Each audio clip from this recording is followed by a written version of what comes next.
안녕하십니까? 이비학원에서 약 2개월 동안 국민대 어학특기자 입시를 준비하여 국민대학교 KIBS KUKMIN 인터내셔널 비즈너스 스쿨에 최초 합격한 김땡땡입니다.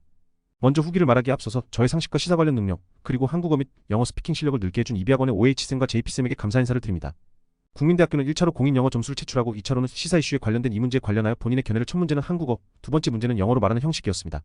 영어 스피킹은 자신이 있었지만 한국어 스피킹에 능숙하지 않은 저는 이비학원 면접 수업 때 OH쌤이 학생들에게 주시는 기출문제 영어와 한국어로 세계에서 일어나는 이슈와 각종 역사상식 및 경제상식을 일부러 한국어로 말하는 연습을 많이 했습니다.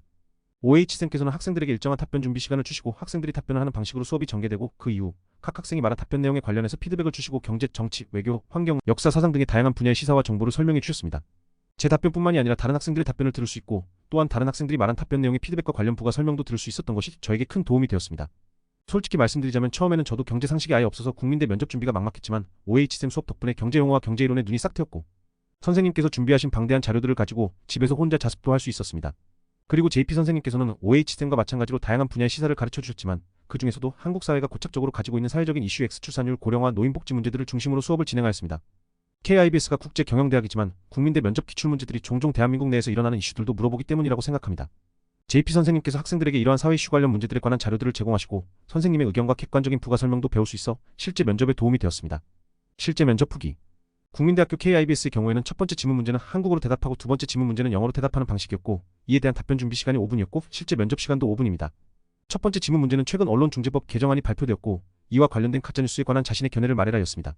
저는 일단 언론중재법과 가짜뉴스에 관련해서 이비학원의 OH쌤께서 언론중재법에서 징벌적 배상제도 적용으로 실제 피해액의 5배로 산정해야 한다는 법안과 신문사에서 오보를 기사화하여 특정 인물이나 기업의 명예와 경제적으로도 큰 피해를 받을 수 있기 때문에 첫 신문기사 지문만큼 예를 들어 신문의 일면에는 12 크기로 악의적인 오보가 있었다면 같은 크기로 전에 기사가 오보라고 신문사가 직접 나서서 표기해야 한다고 배웠습니다. 저는 OH쌤한테 배운 이 지식을 설명하고 언론중재법에서 징벌적 손해배상 제도가 작동된다면 1989년 삼양라면의 공업용 우지 파동 사건처럼 기업이 이러한 경제적 타격을 받을 수 있는 것을 피할 수 있다는 것을 장점으로 말했습니다. 단점의 경우에는 첫째 징벌적 손해배상 제도 때문에 언론의 위축에 대하여 말했고 이것과 더불어 언론중재법의 손해배상 청구권은 정치인들은 가질 수 없으나 기업인들과 정치인들의 친인척 같은 비정치계 권력자들이 이를 악용할 수 있다고 했습니다.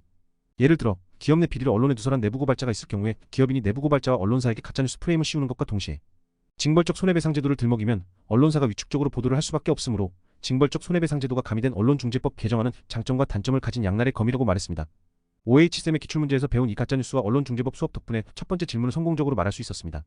두 번째 영어 지문 문제는 요즘 저널리스트들이 좋아요나 조회수를 유도하기 위해 기업의 윤리를 무시하는 경우가 있는데 기업의 윤리와 기업의 활동이 부딪히는 사례와 본인의 의견을 말해 보아라 였습니다. 저는 일단 이에 대한 사례로 네이버의 경우를 들었습니다.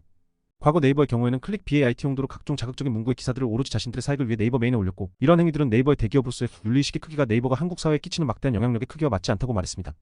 그리고 이 내용과 더해서 독자의 클릭수에 따라 광고의 이익이 비례하고 따라서 더 자극적인 내용을 올리는 것이 신문사 저널리스트에게는 숙명과도 같으며 과정보다는 목적. 그러니까 저널리스트로서 사명감보다는 이익을 쫓는 풍조가 한국 사회에 너무나도 만연하다고 말했습니다. 이에 대한 추가 질문으로는 여 교수님이 기업이 가져야 할 의무를 말해보라라고 하셔서 저는 OH쌤께서 가르쳐주신 코퍼런 소셜 리스판서빌리티 CSR에 대해 말했고 기업은 국민들이 상품을 지속적으로 구매해주기 때문에 성장할 수 있었고 그러므로 국민들에게 사회적, 경제적으로 이를 환원해야 된다고 마무리했습니다. 국민대 면접의 경우에는 면접 시간이 4분 내지 5분밖에 안 되는 짧은 시간이기 때문에 시간 싸움이 아주 중요했고 각종 다양한 시사와 사회 이슈들, 그리고 경제의 경자도 몰랐던 저를 가르쳐주신 OH쌤과 JP쌤 감사합니다.